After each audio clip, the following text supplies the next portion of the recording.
안녕하세요. 스크랩북입니다. 오늘은 11일, 12일 3프로TV에서 방송된 부분을 요약 정리하였습니다. 첫 번째 스크랩은 3프로TV에서 가져왔습니다. 염승환 부장님을 모시고 11일 증시 전망과 이슈를 다룬 내용입니다. 대형주들은 지금 투자하기엔 물렸을 때 대처가 안되기 때문에 버스를 놓친 것 같다고 합니다. 중소형주는 많이 소외되었으니 중소형주 4분기 실적 리포트를 확인해봐야 할 것 같습니다. 중소형주도 무조건 간다. 미리 자리를 깔고 앉아야 돈을 번다. 유동성이 중소형주로 가지 않을 수 없다. 중소형주 갈 때 대형주는 쉴 텐데 그때 대형주 쪽을 또 봐야 합니다. 라고 합니다.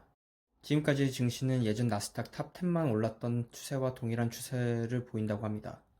2008년에 코스피 탑10은 전체 코스피의 62.1%였고 지금은 47.6%이다. 나스닥도 68.7%이니 주도주의 비중이 더 커질 수도 있다라고 합니다. 현대 애플과의 협업은 한 달 후에 재공시된다고 합니다. 그때까지는 기대감이 살아있기 때문에 꺾이진 않을 듯합니다. 현대는 앞으로 또 전기차 업계에서의 TSMC가 될 수 있는 가능성이 보인다고 합니다. 전 세계적으로 서비스업에 돈을 못 사용하니까 제조업 국가인 대한민국, 그 중에서 제조업이 살아나고 있습니다. 여행 서비스 업계로 갈 돈들이 전부 다 가전, 가구로 몰리고 있기 때문에 실적이 좋아지는 것입니다. MC넥스는 자율주행 관련 기업인데 현대차의 제네시스의 카메라는 모두 다 MC맥스라고 합니다. DB하이텍은 경쟁사의 정전으로 8인치 파운드리 업체이기 때문에 수혜를 보게 되었습니다. CJENM은 네이버와의 협력을 강화하고 있습니다. 증권사는 요즘 거래량이 폭주해서 서버가 다운되는 현상이 자주 일어난다고 합니다. 또 사모, 공모 펀드에서 나온 자금이 지금 갈 곳이 없다라고 합니다. 주식으로 지금 직접 자금으로 유입되고 있다고 합니다. 개인들의 금융자금이 4천조 원이라고 합니다. 이 중 은행 예금이 1,700조인데 작년에 예탁금까지 합쳐서 100조가 들어왔다고 합니다. 예금과 비교할 수는 없지만 아직 들어올 돈은 많다. 지수가 3천이 넘었으니 포모 불안이 가중되고 있습니다. 평가된 중소형주를 주목해야 합니다. 대형주가 가면 중소형주도 가기 때문입니다. 인텔이 21일 실적 발표를 하게 되는데 그때 파운드리 외주를 어느 쪽에 맡길지 발표할 가능성이 있다고 합니다.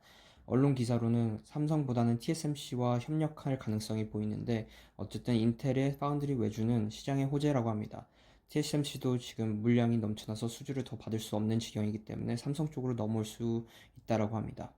건설 쪽에서는 역대 최대 분양가가 나왔습니다. 분양가 상한제가 무력화되고 있다고 볼 수 있고 평당 5,600, 30평 기준으로는 17억입니다. 토지비 근간인 공시시가가 높아져서 감정평가가 올랐다는 평가입니다.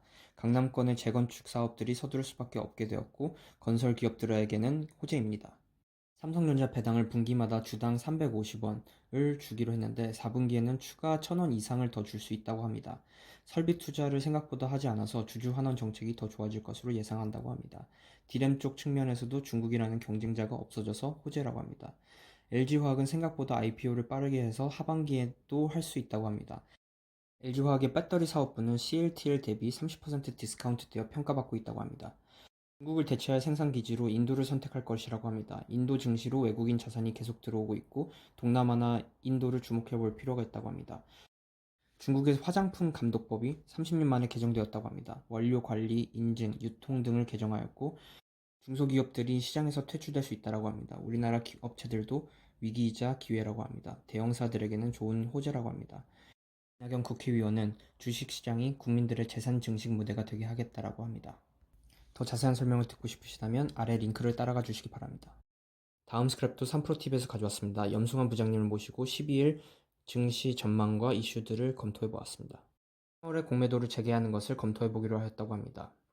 공매도 금지는 역사상 3번 이뤄졌는데 2008년 금융위기 때 8개월 동안 공매도가 금지되었었고 2011년 유럽 재정위기 때 3개월 동안 공매도가 금지되었었습니다. 2008년 금융위기 때 38% 증시가 폭락하였고 공매도를 금지안이 떨어지기 전으로 원상복구되었다고 합니다. 당시에는 공매도 해제에도 불구하고 경기 상승 분위기로 인하여 계속해서 상승하였다고 합니다.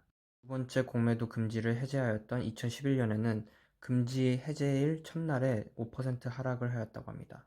그리고는 CES 2021 이슈에 대해서 논의하였습니다. 삼성은 엑시녹스 2100을 공개할 예정이고 LG는 롤러블 폰이 굉장히 놀랐다고 합니다. 그런데 디스플레이가 LG 디스플레이가 아니고 BOE에서 생산한 제품을 쓴다고 합니다. 양산이 어려워서 LG 디스플레이에서 못 만든다고 합니다. 내일 또 셀트리온 임상 테스트에 대해서 결과를 발표한다고 합니다. 삼성 SDI의 테슬라 ESS 납품 건도 이슈라고 합니다. 근데 관건은 전기차 배터리를 언제 납품하느냐가 관건이라고 합니다. 동국제약, PI 첨단 소재, 실적이 좋으나 소외되었던 기업이라고 합니다. 오늘은 또 골판지와 제지주가 강세를 보인다고 합니다.